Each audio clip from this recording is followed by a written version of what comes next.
semuanya, apa kabar? Kami memiliki beberapa pertanyaan untuk kalian. 1. Apakah kamu pernah sakit? 2. Apakah kamu pernah pergi ke puskesmas ketika sakit? 3. Lalu ketika berada di loket pendaftaran, kamu diberikan banyak pertanyaan?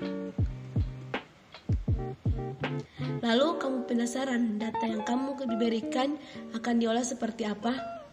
Eits, tenang saja. Saya Joyke Verna Pesan dengan NIM G501222026. Dan saya Cecilia Margaret Sule dengan NIM G5122028.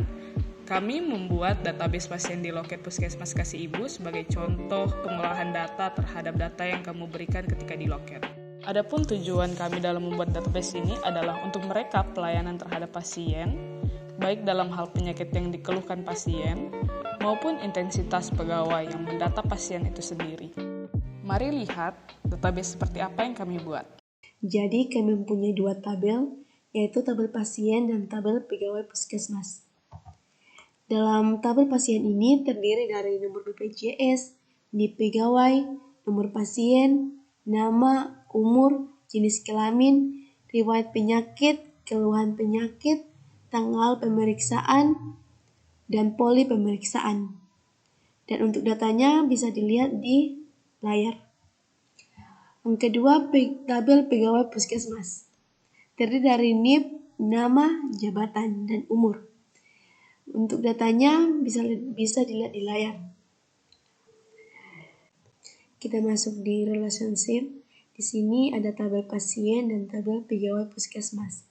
Di tabel pasien ini kita mengambil NIP pegawai, kita hubungkan dengan NIP di tabel pegawai puskesmas.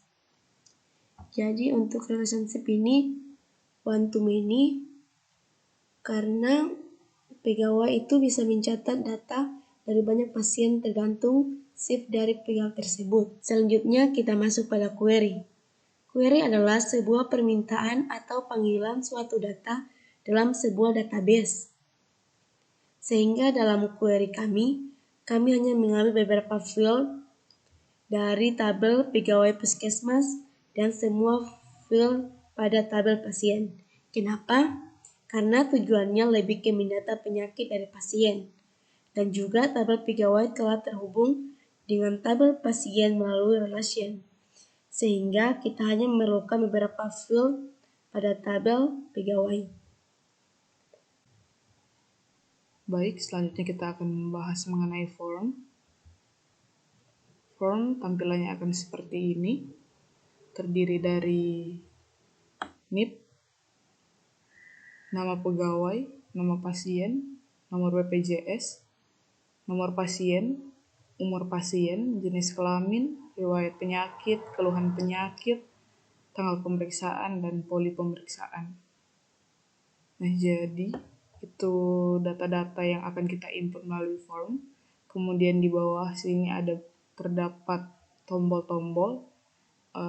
Tombol tanda pada kiri dan kanan ini menandakan untuk menentukan data sebelum dan sesudah yang telah kita input sebelumnya.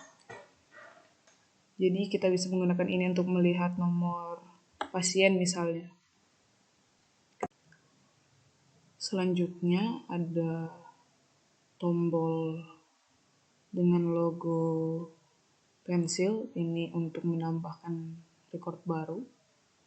Jika kita klik, maka form akan kosong seperti ini sehingga kita bisa menginput data. Kemudian di sini ada save record dan juga di sini ada untuk mendelete record yang kita isi jikalau record tersebut salah.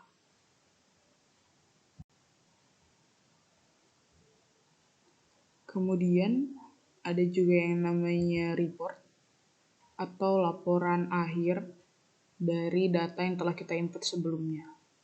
Misalnya pada database kami, laporan kunjungan pasien pada bulan Januari sampai April 2023. Pun ringkasan datanya seperti ini.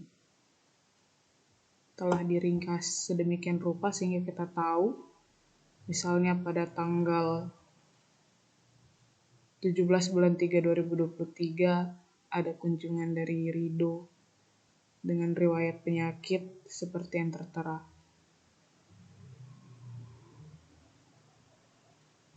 Untuk makronya di sini terlihat di layar sebelah kiri terdapat delete dan save. Jadi delete dan save ini terhubung langsung ke form. Jadi ketika Anda tekan save record, kita tekan saja OK. Kemudian ketika menghapus, kita tekan saja ini. Inilah makro delete dari database kami, di mana muncul notifikasi ketika kita menekan tombol delete atau tombol tong sampah pada form, yaitu apakah Anda ingin menghapus database yang telah kita import sebelumnya. Tekan OK jika memang kita mau menghapus, ataupun tanda silang untuk menutup atau meng-cancel penghapusan database yang kita lakukan sebelumnya.